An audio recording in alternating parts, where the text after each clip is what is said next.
క్షమాపణ చెప్తే చెప్పడంలో తప్పలేదు. చెప్పినంత మాత్రాన చనిపోయిన వాళ్ళు బతికి రారు కదా. అది అవన్నీ ఎవరో ఏదో మాట్లాడారంటే వాటికన్నిటికీ స్పందించాల్సిన అవసరం లేదు. 6 మంది గాయపడితే ప్రతి ఒక్కరిని పేరు పేరున పరామర్శిస్తే అందరూ కూడా నలిగిపోయి 100 మంది మీద పడిపోయారు.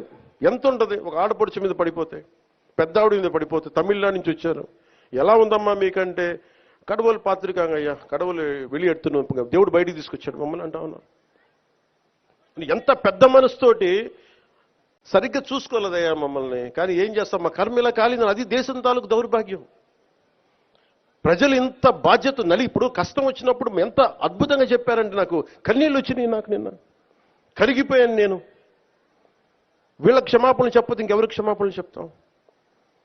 ఏఈఓ కానీ, ఏఈఓ వెంకయ్య చౌదరి గారు కానీ, ఈఓ శ్యామలరావు గారు కానీ, చైర్మన్ బిఆర్ నాయుడు గారు కానీ, టీటీడీ బోర్డు సభ్యులు, పాలక మండలి సభ్యులందరూ కానీ, మీరందరూ వచ్చి ఒక్కొక్క వ్యక్తి గురించి కథ వింటప్పుడు మీకు బాధ అర్థమవుతుంది.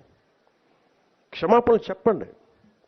మీరు క్షమాపణలు చెప్పి తీరాలి, వేరే దారి లేదు. ఈ భక్తులు ఎవరైతే ఉన్నారో వాళ్ళందరికీ కూడా బేషరత్తుగా మా బోర్డు తప్పిదం లేకపోయినా మేము భక్తులందరికీ బోర్డు తరపున క్షమాపణలు చెప్తున్నాం.